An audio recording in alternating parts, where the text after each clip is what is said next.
nagkaintindihan na tayo noon eh. Gawain niya nung araw yan eh. Pag nandyan na, idupa ka na. Kaya banatan na natin. O sige, habang mainit. Hoy, Billy. Mabuti pa. Umamin ka na. Para pare-pareho tayong hindi mahirapan. Hindi niyo kayo, isahan! Billy! Hindi niyo ba sinabing nasa third floor tayo? Eh, hindi naman nagtanong, sir eh. Welcome to our town, sir. Pasensya na kayo, ako lang sumalubong sa inyo kasi karamihan sa mga agents natin nasa mission ngayon. Ang report sa akin, isang lalawigang ito ang may pinakamababang crime rate. Eh, paano naman hindi bababa? Eh, hindi naman nire-report. Paano naman magre-report, sir? Eh, ang pagre-reportan din ang gumagawa ng kalokohan. Mga nagpupulis-pulisan. Kaya anong ginagawa dito ng chief of police at ang mayor? Sa kanila naman, walang problema dahil pareho namang matino. Pero may dalawang bukbok din sumisira sa pwersa. Yung dalawang pulis na naghahari-harian dito. Eh, sila may hawak sa running at counterfeit money production. Magkakasubukan kami kapag ipinagpatuloy nila ang kalokohan nila.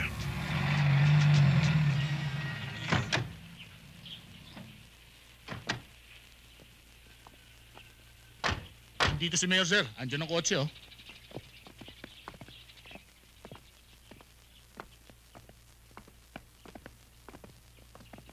Good afternoon, Mayor. Magkakartis call sa inyo si Atty. Velasco, ang bagong regional director ng NBI natin. Sir, si Mayor Garcia. Atty. Velasco? Magandang araw sa inyo, Mayor. Epi na lang po. Epi? Epi, I'm glad to have you here. Salamat po. Sana magustuhan mo ang aming lalawigan. At inaasahan ko na malaki ang may tutulong mo sa amin para mapanatili ang katahimikan at kaayusan dito sa amin. Huwag kayong mag-alala, Mayor. Gagawin ko makakaya ko. Siya nga pala, si Sergeant Cristobal at si Sergeant Marquez. Ikaw palang bagong tao ng NBI. Masarap madestino dito. Para bang nagbabakasyon ka lang? Wala ka namang gagawin dito eh. Dahil lahat ng sitwasyon dito, kontrolado namin. Hindi ba, Sargento? Ang ibig sabihin nila, wala masyadong problema dito. And mababa ang crime rate. Saka pala, may pupuntahan pa nga pala ako eh. Lalakad na ako. Maiwan ko muna kayo, ha? May appointment pa ako eh. Epi, welcome. Thank you, Mayor. Let's go.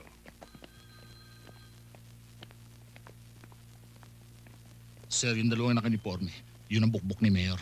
Yung nakasibilya naman, yun ang hitman nila.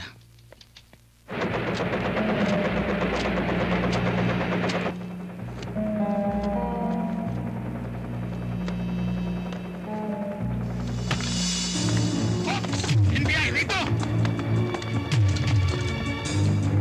Bakit sa likod?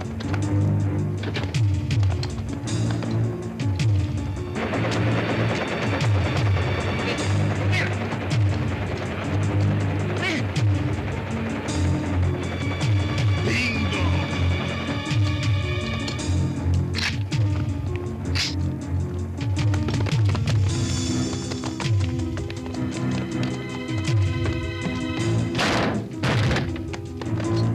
NBI! Tabi! Tabi! Tabi! Saan naman yan? Dito! Mahindi kami!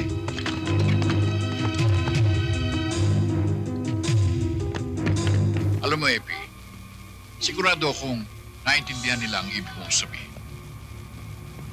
At mabuti na yung nangyayari para sa aming mga local officials. Ang tagumpay ng kampanya namin laban sa krimen ay tagumpay niyo rin. Kaya pala, napupulaan ng ibang otoridad. Noong pananunungkulan, hindi man lamang nakikipagtulungan. Samantalang ikaw o mo lamang, marami ka nang nagawa. Hindi totoo yun, Mayor. Marami kami nakuha impormasyon sa mga otoridad dito. At meron din silang kooperasyon. Mabuti naman kung gayon. Bueno, maupo muna tayo. Halika, papakilala kita kay Miss Rivera. Beb! Hi, Beb. Hi, Mayor. Ikaw na sana muna ang bahala dito sa kaibigan nating NBI. Ito yung bagong regional director dito sa atin. Si Miss Rivera ng Social Welfare. Pleased to meet you, sir. Tawagan nila akong Epi. Napaka-formal naman natin para magtawagan ng Sir at Miss Rivera. Sure. O bueno, mauna na ako sa inyo, ha? Ikaw nang bahala dyan, Beth. Sige, Mayor.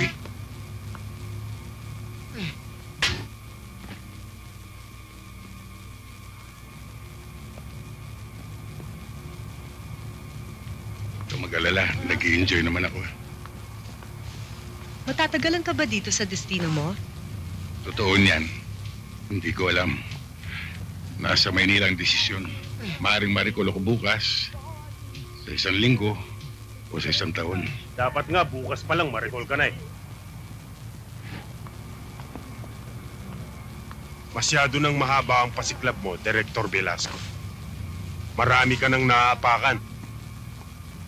Ginagawa ko lang trabaho ko. Wala akong intensyon makaapak ng iba. Pero alam ko, ang madalas matapakan, yung mga walang ginagawa. Mga hipong tulog, tinatangay ng alon. Sige, tignan natin kung sino matutulog sa atin. Kung sa bagay, balita raw na asintado ang mga NBI. E di, subukan natin. Sarge, ikaw din. Baka mapahiya tayo. Anong mapahiya? Baka hindi niya kilala kung sinong kausap niya. Epi, mas mabuti siguro kung sa loob na lang tayo. Hoy! Huwag kang bastos, ha? Kapag kinakausap ka namin, huwag mo kaming tatalikuran. Dito sa teritoryo namin, kailangang makisama ka. At para tumagal ka dito, kami ang kaibiganin mo. Kung kayo rin lang magiging kaibigan ko, bibili nilang ako ng aso.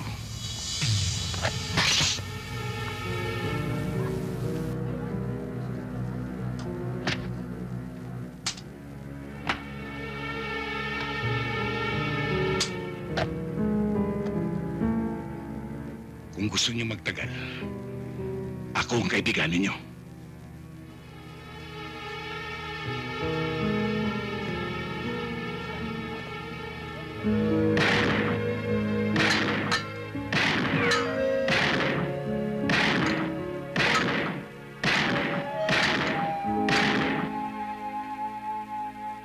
Pansamantala po nating pinuputol ang programang ito para ihatid sa inyo ang pinakabagong ulat mula sa ating provincial correspondent na si Binibining Tess Cruz. Go ahead, Tess. Magandang umaga, Ben. Pati na sa lahat ng ating mga tagapakinig. Ating napag-alaman na kaninang madaling araw ay nagkaroon ng pagtatangka sa buhay ng ating NBI Regional Director na si Director Epimaco Velasco.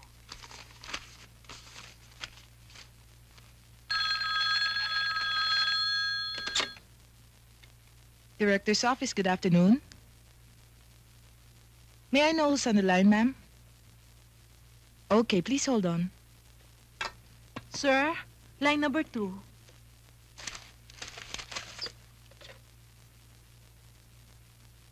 Hello? Hello? Ito ba si Direktor? Si Mrs. Velasco po ito. Ano ba nangyari sa asawa ko? Sorry, Yoli, at hindi na muna kita tinawagan dahil alam ko mag-aalala ka eh. Pero everything's alright.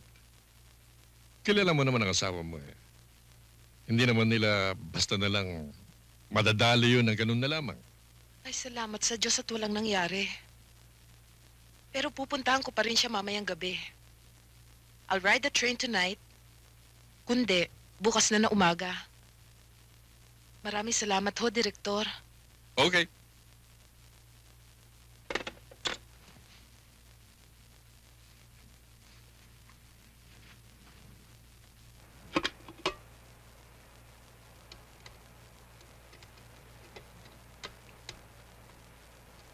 Hindi pa ba luto yan? Sandali na lang.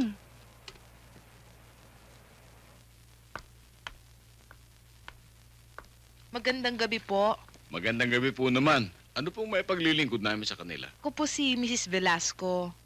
Magtatanong lang ho ako kung saan maaring makita si Attorney Velasco. Nasa bahay na po siya. Kung gusto niyo po, ma'am, sasamahan namin kayo sa kanya. Maari po ba? Yes, ma'am. Katungkulan po namin yan. Maraming salamat, ah.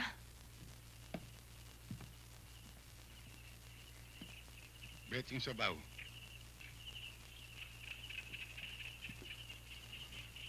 Panganiban, Sir? mapo ka na. Sige, sir. Busog pa ako. Ang dami ko kinain kanina. Nagtutunaw nga ako. Tsaka baka hindi ako makakain maigi pag may kasabay ako, sir. Sige, sir. Sige.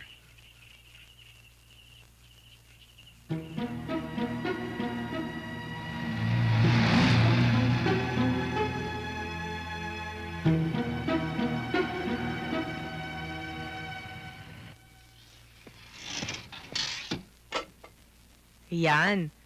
O tikman mo nga kung okay na.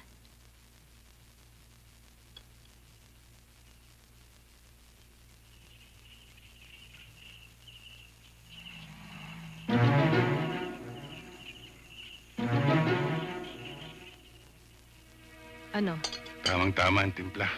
Nako, mabuti na lang at nagustuhan mo yung luto ko. Wala bang kiss?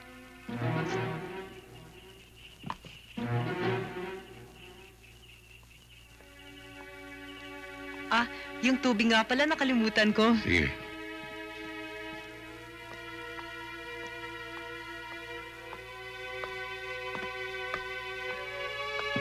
Si Ma'am!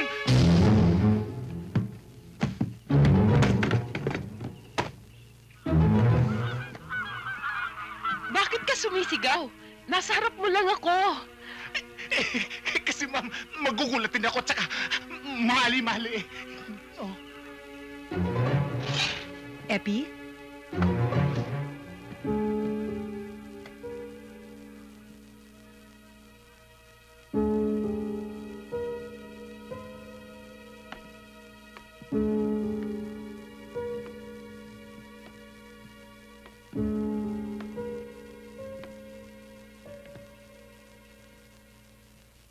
Sino ka? Aba, sino ka rin? Hindi ikaw ang kinakausap ko.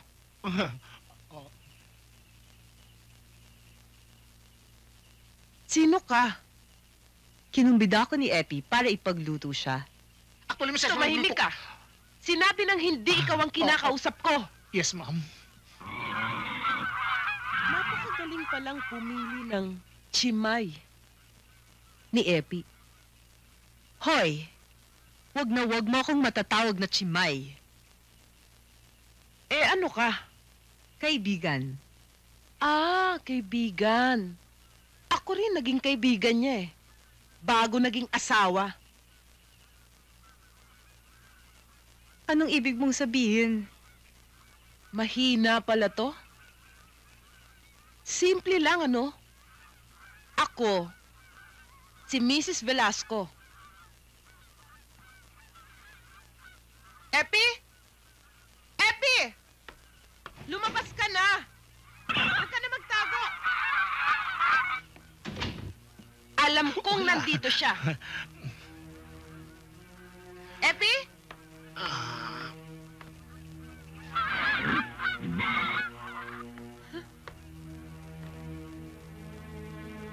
Mas mahirap hanapin yung nagtatago kesa hanapin yung wala.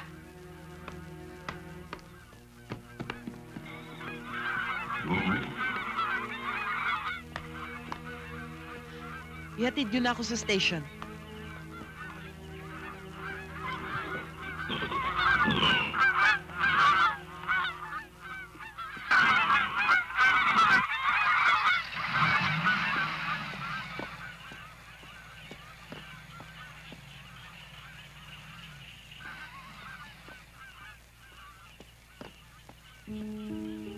May asawa ka na pala.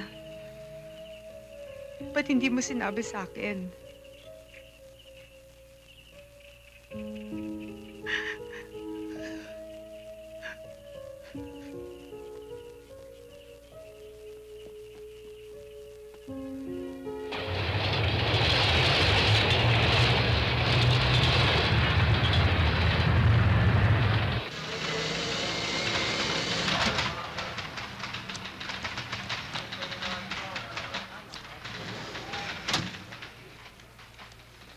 I want you to take this case personally. Malaki ang tiwala ko sa'yo. At isa pa, hindi dapat gumagala-gala ang kanyang klaseng tao. Pinag-aralan ko rin ang kaso, sir. Ang primary suspect ay ang boyfriend ng biktima. At lumalabas na parang may pagkasadista talaga, sir. I want him arrested immediately. Yes, sir. At siya nga pala, sir, may nakuha na kaming ebidensya doon sa pinapapalo up niyang drug syndicate. Good work, Epi. Thank you, sir. Move in on them kapag airtight na ang hawak niyong kaso sa kanila. Pero mag-iingat kayo. May feedback sa akin na natutulungan na tayo ng mga loko. We are taking all necessary precautions, sir.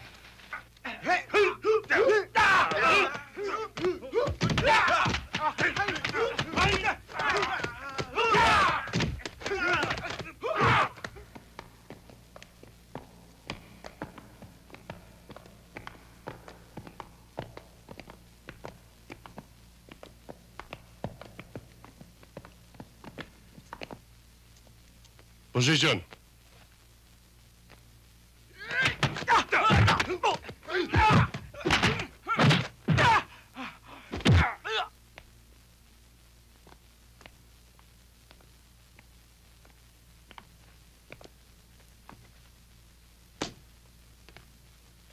Imbitahin niyo na. Yes, sir.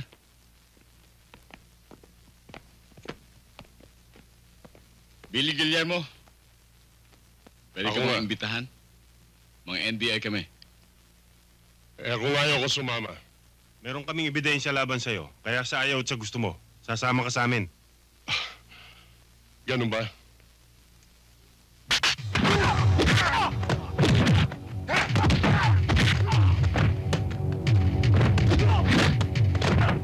Sir Steven Siga pala yan.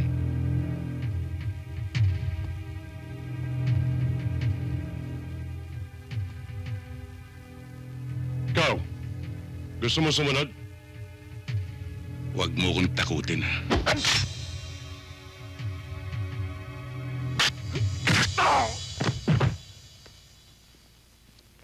Yung Steven Siga mo. O yan. Steven, higa ka na ngayon. O kayo, bumangon na kahit bitbitin to.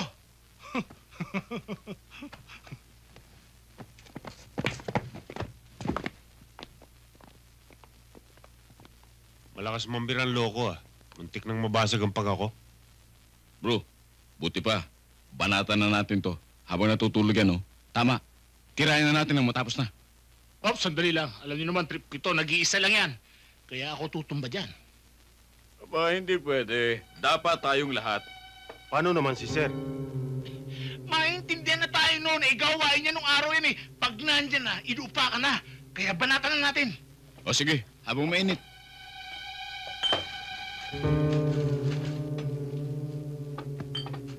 Hoy, Billy. Mabuti pa, umamin ka na. Para pare-pareho tayong hindi mahirapan. Hindi niyo ako kayo, sir! Billy! Hindi niyo ba sinabing nasa third floor tayo? Hindi naman nagtanong, sir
Hindi naman kaila sa'yo, Epi, na nasa peligro ang buhay mo. At ang buhay ng pamilya mo. Sinuwerte nga lang tayo kanina at walang nadisgrasya. Maghihintay ka pa ba naman na may mangyari pa sa'yong masama? Sa akin? O sa mga bata? Ang peligro, kakambalan talaga ng trabaho. Huwag na sanang madamay ang pamilya. Wala tayong magagawa kundi mag-ingat. At umasa na hindi tayo pababayaan sa taas. Pero meron akong magagawa. Kung papayag ka lang. Anong iniisip mo? Pupunta ako kay Mama sa States. Isasama ko ang 2 bata. Alam ko kasi na mahihirapan kang problemahin ng sabay ang kaligtasan mo at ang kaligtasan namin. Pero kayo nagpapalakas ng loob ko, Yoli. Kayo ang dahilan para mabuhay ako. Pero kami rin ang makakasira pagdating ng pagkakataon. Epi, malaking sakripisyo to sa party namin. Lalo na sa akin. Importante sa akin na buo ang pamilya ko. Buo pa naman kahit magkalayo. Kesa sama-sama na may posibilidad na may mawala sa atin.